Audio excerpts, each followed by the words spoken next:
Sagacious academy के इस channel पर आपका स्वागत है। आज हम आपके साथ डिस्कस करेंगे qualification for the election of president. Previous video में हमने पार्ट 1 बनाया था, उसमें हमने डिस्कस किया था कि क्या मेथड होना चाहिए प्रेसिडेंट को इलेक्ट करने का। यहाँ पे हम जो सीरीज स्टार्ट की है, हमने प्रेसिडेंट ऑफ इंडिया पर एक सीरीज स्टार्ट की हुई है। फर्स्ट वीडियो बन चुकी है और ये सेकंड पार्ट होने वाला है उस वीडियो का। इसमें हम क्वालिफिकेशंस, कंडीशंस या ओथ अफर्मेशन के बारे में बात करेंगे। प्रेसिडेंट जो शपथ लेते हैं, इनको अपॉइंट कैसे किया जाता है, ठीक है। तो हम इनके इलेक्शन के बारे में बात करेंगे, क्वालिफिकेशन के बारे में बात करेंगे। ये सब मैटर इसमें हम डिस्कस करेंगे। हम इसमें देखते हैं उनकी क्वालिफिकेशंस क्या होगी। इलेक्शन मेथड तो डिस्कस किया ही जा चुका है। अब देखेंगे कौन सा पर्सन कि क्या क्वालिफिकेशन होनी चाहिए अगर वो प्रेसिडेंट के इलेक्शन में खड़ा होना चाहता है, ठीक है ना। और फिर हम देखेंगे ओथ और अफर्मेशन के बारे में देखेंगे, शपथ करता है या अफर्मेशन लेता है, उसके बारे में बात करेंगे। फिर कंडीशंस की बात करेंगे, क्या क्या कंडीशंस होनी चाहिए एक प्रेसिडेंट बनने के लिए और उसको क्या क्या फैसिलिटी प्रोवाइड की किया गया, क्या उसको एमोल्यूमेंट्स दिए जाएंगे, सैलरी अलाउंसेस वगैरह उनको कितने दिए जाएंगे, वो सब हम इस वीडियो में डिस्कस करेंगे। पहले तो क्वालिफिकेशंस देख लेते हैं, कौन कौन सी क्वालिफिकेशन अगर कोई पर्सन इलेक्शन में खड़ा होना चाहता है उसके बाद कौन कौन से क्वालिफिकेशन होनी चाहिए। ही should be the citizen of India, वो इंडिया का सिटीजन होना चाहिए। सिटीजन चाहे उसने नेचुरल तरीके से ली है, चाहे वो बाय बर्थ यहाँ पे रह रहा है, चाहे किसी तरह से उसने एक्वायर की हुई है सिटीजन, वो बस सिटीजन होना चाहिए, ठीक है। यहाँ पे एक डिफरेंस देखना, जो यूएस में प्रेसिडेंट के इलेक्शन में जो पर्सन खड़ता है वो वहाँ का बॉर्न होना चाहिए, वहाँ पे ही जन्मा होना चाहिए, फिर ही वो प्रेसिडेंट बन सकता है यूएसए का। On the other hand India में अगर वो सिर्फ सिटीजन है, ठीक है, अगर किसी दूसरे देश से आया और यहाँ की सिटीजनशिप एक्वायर कर ली है तो वो प्रेसिडेंट अपॉइंट किया जा सकता है। He should have completed 35 years of age, at least वो 35 ईयर्स या 35 ईयर्स के ऊपर होना चाहिए उसकी एज, ठीक है। He should be qualified for election as a member of Lok Sabha. यहाँ पे ध्यान रखना है कि वो मेंबर ऑफ लोकसभा मतलब पार्लियामेंट में लोकसभा का सदस्य बनने के लिए क्वालिफाइड होना चाहिए। उसकी इतनी तो क्वालिफिकेशन उतनी उसकी होनी चाहिए, ठीक है। He should not hold any office of profit under the union government और एनी स्टेट गवर्नमेंट और एनी लोकल अथॉरिटी और एनी अदर पब्लिक अथॉरिटी। कोई भी उसके पास ऑफिस नहीं होना चाहिए जिससे वो प्रॉफिट गेन करता है, ना तो यूनियन गवर्नमेंट में, ना स्टेट गवर्नमेंट में, ठीक है, ना लोकल अथॉरिटी, ना किसी अदर पब्लिक अथॉरिटी में। जैसे जो सिटिंग प्रेसिडेंट होते हैं या वाइस प्रेसिडेंट होते हैं या जो ये मंत्री वगैरह होते हैं, चाहे वो लोकसभा में मंत्री हो, चाहे वो पार्लियामेंट में मंत्री हो, चाहे वो लेजिस्लेचर किसी स्टेट का मंत्री हो, उनको ऑफिस ऑफ प्रॉफिट नहीं काउंट किया जाता है, ठीक है। यहाँ पे लिखा हुआ है sitting president of vice, sitting president हो। अगर कोई प्रेसिडेंट दोबारा बनना चाहता है, हमारे देश में कितनी बार भी प्रेसिडेंट बन सकते हैं ना, उस पर कोई लिमिट नहीं है, ठीक है। अगर वो सिटिंग प्रेसिडेंट है या वाइस प्रेसिडेंट है, या गवर्नर है किसी स्टेट का, या मिनिस्टर है, यूनियन मिनिस्टर है, ठीक है, या किसी स्टेट का कोई मिनिस्टर है, तो उसको नहीं मानेंगे, वो क्वालिफाइड है, उसको ऑफिस ऑफ प्रॉफिट नहीं मानेंगे, वो क्वालिफाइड है। प्रेसिडेंशियल इलेक्शन वो दोबारा लड़ सकता है, ठीक है, एक बार भी लड़ सकता है, बार भी लड़ सकता है, ठीक है। Further the nomination of candidate for election to the office of president must be subscribed by at least 50 electors as proposals and 50 electors as seconders. हमने आपको बताया था कि लोकसभा और राज्यसभा के जितने इलेक्टेड मेंबर होते हैं और दिल्ली और पुंडीचेरी यूटी को डाल के और अदर स्टेट के जितने भी इलेक्टेड एमएलए होते हैं वो इनको इलेक्ट करते होते हैं, जो हमारे प्रेसिडेंट को, ठीक है। नॉमिनेटेड पर्सन इसमें पार्टिसिपेट नहीं करते हैं। तो अब ये जितने भी हो गए इलेक्टेड, जितने भी हो गए, लगभग 800 के करीब ये हो जाएंगे इलेक्टेड सारे। इनमें से लगभग 50 तो उसका नाम प्रपोज करेंगे और 50 उसको बाद में आके सपोर्ट करेंगे। एटलीस्ट उनको 800 में से 100% की सपोर्ट चाहिए है अगर वो इलेक्शन लड़ना चाहते हैं प्रेसिडेंट का। ये क्यों किया गया है? ये इसलिए किया गया है ताकि नॉन सीरियस कैंडिडेट्स जो होते हैं, ठीक है, वो इसमें पार्टिसिपेट ना कर सकें, सिर्फ सीरियस कैंडिडेट को ही इलेक्ट करना है, ठीक है। फिर हर एक कैंडिडेट को 15,000 रुपए रिजर्व बैंक ऑफ इंडिया में डिपॉजिट करवाने पड़ते हैं एज ए सिक्योरिटी, ठीक है।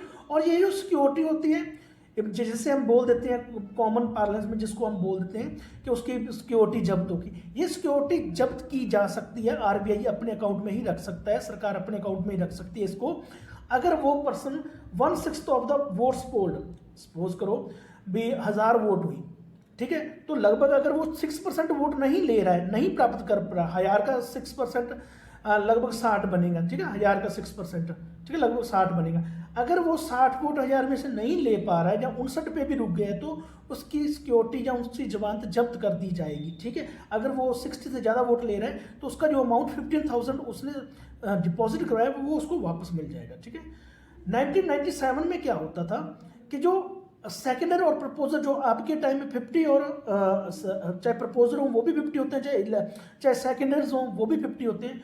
तो 1997 से पहले क्या होता था, जो प्रपोजर्स और सेकेंडर्स होते हैं वो 10 होते थे दोनों में, चाहे प्रपोजर हो चाहे सेकेंडर हो, वो 10 मतलब 20 इलेक्टर्स की आपको जरूरत पड़ती थी, ठीक है।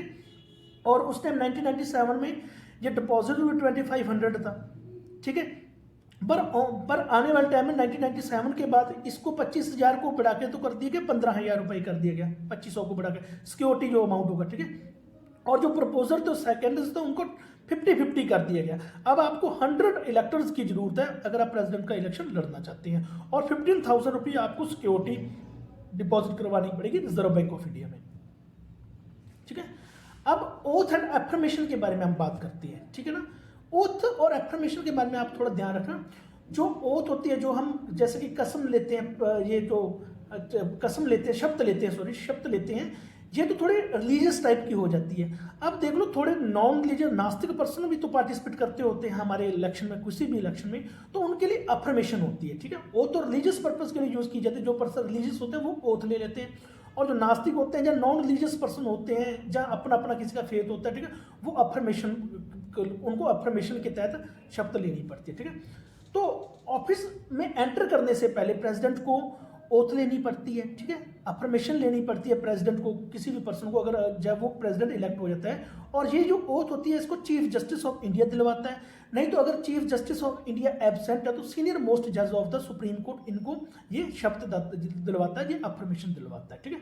वो क्या ओथ लेते हैं, क्या अफर्म करते हैं वो पर्सन, क्या शपथ लेते हैं प्रेसिडेंट, क्या कहते हैं, to faithfully execute the office, कि मैं फेथफुली वफादारी से अपने ऑफिस को चलाऊंगा, to faithfully execute the office, ठीक है, to preserve protect and defend the constitution and the law, और जो हमारे देश का लॉ है और जो हमारे देश का कॉन्स्टिट्यूशन को, इसको मैं प्रिजर्व करूंगा, बचा के रखूंगा, डिफेंड करूंगा अगर कहीं भी जरूरत पड़ी, ठीक है।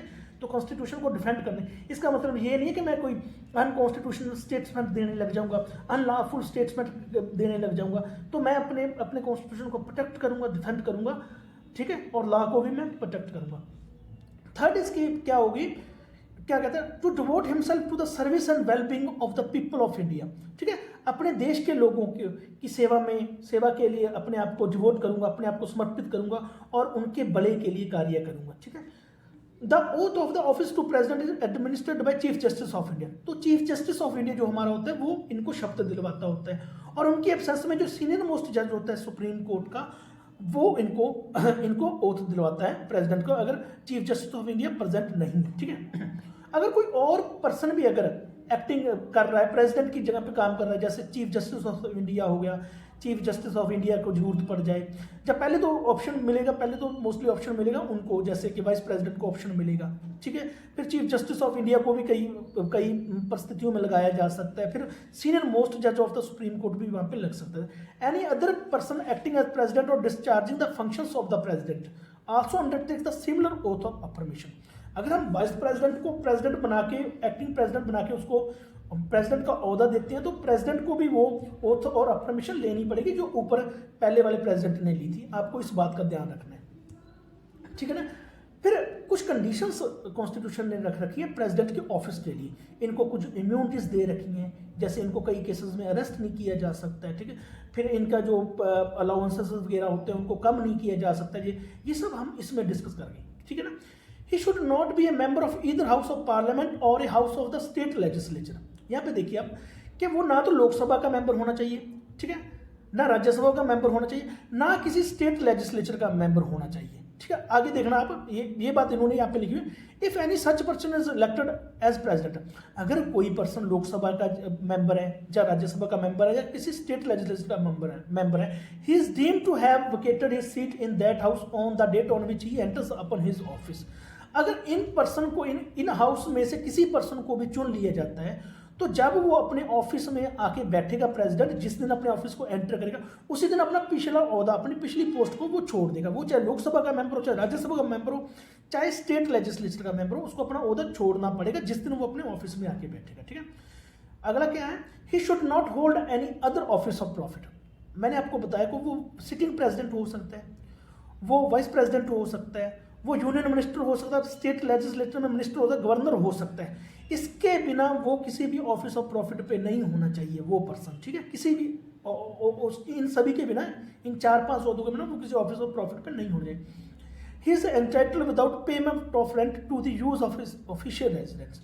ऑफिशियल रेजिडेंस जिसको हम राष्ट्रपति भवन बोलते हैं, वो बिना रेंट पे किए ऑफिशियल रेजिडेंस को यूज कर सकता है, बिना रेंट पे किए, बिना किराया दिए, ठीक है। अगला क्या है, he is entitled to such emoluments, allowances and privileges as may be determined by parliament, ठीक है। उसको ऐसे एमोल्यूमेंट्स, ऐसी सैलरी जहाँ जैसे इन्फ्लेशन अलाउंस होते हैं, ठीक है, और कई तरह के अलाउंसेस मिलते होते हैं लोगों को, उनको सैलरी वगैरह या अलाउंसेस वगैरह या प्रिविलेजेस वगैरह वो मिलेंगे जो समय समय पर पार्लियामेंट द्वारा डिसाइड किए जाते हैं, ठीक है। और आगे क्या करें, his emoluments and allowances can not be diminished during his term of office, ठीक है ना। सपोज करो एक बार डिसाइड कर दिया गया कि प्रेसिडेंट को 5 लाख रुपए देने हैं, ठीक है, उसके जो सैलरी है प्रेसिडेंट की, जहाँ उसको 5 लाख रुपए सैलरी देनी है और उसको अलाउंसेस वगैरह भी देने हैं।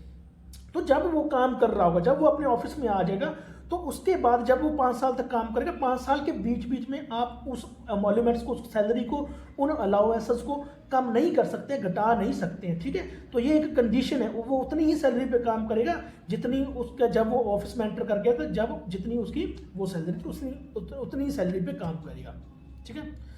In 2018, the Parliament increased the salary of the President from 1.50 lakh to 5 lakh per month, ठीक है ना। 2018 में जो सैलरी होती थी प्रेसिडेंट की वो सिर्फ 1.5 लाख होती थी, ठीक है। और पार्लियामेंट ने क्या किया, देखो इसकी जो सैलरी निर्धारित होती है जो प्रेसिडेंट की, it is determined by parliament only, ठीक है। पार्लियामेंट के पास ही होता है ये राइट कि वही इसको बढ़ाएगी सैलरी को, ठीक है, ठीक है। फिर आगे देखो 2018 में तो 1.5 लाख होती थी, हाँ 2018 के बाद इसको बढ़ाकर 5 लाख कर दिया गया था 2018 में, ठीक है, 5 लाख कर दिया गया। और 2008 में आपको एक बात ध्यान में, जो रिटायर्ड प्रेसिडेंट होते हैं, जैसे अब रामनाथ कोविंद जी रिटायर्ड हो गए, रिटायर्ड प्रेसिडेंट होते हैं ना, उनको जो पेंशन दी जाती थी, वो उनको जो पेंशन दी जाती थी वो 3 लाख पर एनम दी जाती थी, सिर्फ 3 लाख पर एनम दी जाती थी। और 2008 में क्या किया था, उसको 50% of his salary per month कर दिया गया था, ठीक है ना। कहने का मतलब ये है कि पहले क्या होता था, जो पेंशन मिलती थी रिटायर्ड प्रेसिडेंट को 2008 से पहले, वो सिर्फ 3 लाख पर ईयर मिलती थी, 3 लाख मिलते थे पूरे साल के लिए। अब क्या कर दिया गया, जैसे पर मंथ की सैलरी प्रेसिडेंट की 5 लाख है, तो आपको 2.5 लाख पर मंथ मिलेंगे, 2.5 लाख पर मंथ मिलेंगे। तो मतलब बहुत बड़े स्तर पर प्रेसिडेंट की सैलरी को बढ़ा दिया गया था। और इसके साथ और क्या था, the former presidents are entitled to furnished residence. जो फॉर्मर प्रेसिडेंट्स भी होते हैं, जैसे रामनाथ कोविंद फॉर्मर प्रेसिडेंट है, जहाँ उससे पहले भी जितने प्रेसिडेंट उनको फर्निश्ड रेजिडेंस मिलेगा, अच्छा घर मिलेगा, ठीक है, फोन फैसिलिटी मिलेगी, कार मिलेगी, मेडिकल ट्रीटमेंट, बीमारी के लिए ट्रीटमेंट के लिए उनको ट्रैवल फैसिलिटी मिलेगी, ठीक है, कहीं आने जाने के लिए, सेक्रेटरियल स्टाफ और office expenses up to 1 lakh per annum, ठीक है ना।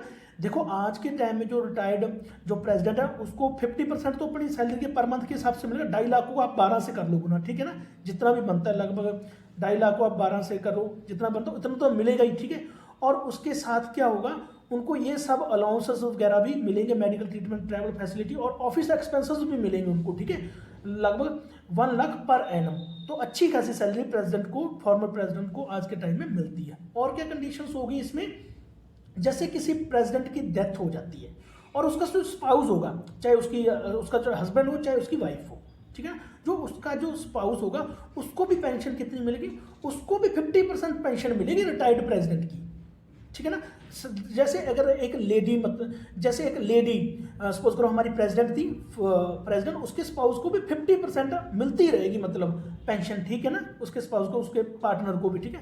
और उसको फर्निश्ड रेजिडेंस मिलेगा, फोन फैसिलिटी मिलेगी, car, medical treatment, travel facility, secretarial staff भी उसको प्रोवाइड किया जाएगा, और ऑफिस एक्सपेंसेस भी अप टू उसको 20,000 पर एनम मिलेगा, ठीक है। उसके स्पाउस को तो 20,000 पर एनम ही मिलेगा, जो फॉर्मर प्रेसिडेंट को मिलना था वो मिलना था 1 लाख पर एनम, ठीक है। तो यहाँ पे ध्यान। और प्रेसिडेंट को और भी कई तरह के नंबर ऑफ प्रिविलेजेस दिए जाते हैं, इम्यूनिटीज दिए जाते हैं, जैसे कि ना उसको personal, he enjoys personal immunity from legal liability for his official acts.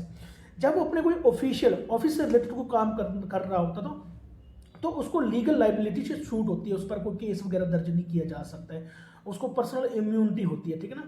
आगे क्या है, during his term of office he is immune from any criminal proceeding even in respect of his personal act. जब वो अपने office में काम कर रहा होता है, 5 साल का जो टर्म होता है ऑफिस का, ठीक है ना, उनके अगेंस्ट क्रिमिनल प्रोसीडिंग इनिशिएट नहीं की जा सकती है, ठीक है। वो एज एन इम्यूनिटी काम करती है, क्रिमिनल प्रोसीडिंग नहीं चला सकती हैं, हाँ चाहे वो उसके पर्सनल एक्ट के बारे में हो। बट यहाँ पे एक बात आपको ध्यान रखना, उसको अरेस्ट नहीं किया जाता, उसको इम्प्रिजन नहीं किया जा सकता है।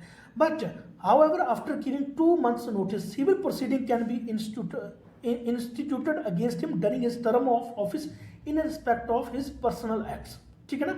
पर 2 month, जब वो ऑफिस में अपने काम कर रहा होता है, उसको 2 month का नोटिस देकर उसके अगेंस्ट सिविल प्रोसीडिंग इनिशिएट की जा सकती है उनके अगेंस्ट। कि किस मामले में, जो उसने कोई अपना पर्सनल एक्ट किया, उसने अपने कोई इंडिविजुअल लेवल पे कोई अपराध वगैरह किया है, तो वो सिविल प्रोसीडिंग कब इनिशिएट की जा सकती है, वो तब इनिशिएट की जा सकती है 2 month का उनको नोटिस देकर। अरेस्ट तो उनको किया ही नहीं जा सकता, ना इम्प्रिजन किया जा सकता है उनको, ठीक है। तो ये हमने आपके साथ डिस्कस किया कि प्रेसिडेंट की क्वालिफिकेशन, अगर कोई पर्सन प्रेसिडेंट बनना चाहता है, उसकी क्वालिफिकेशंस क्या होगी, कंडीशंस क्या होगी, ओथ और अफर्मेशन के बारे में बात की। तो हमें उम्मीद है कि आपको ये सीरीज़ हमारी सही लगी होगी। हमारे यूट्यूब चैनल को सब्सक्राइब करना ना भूलें। Thanks for being with us.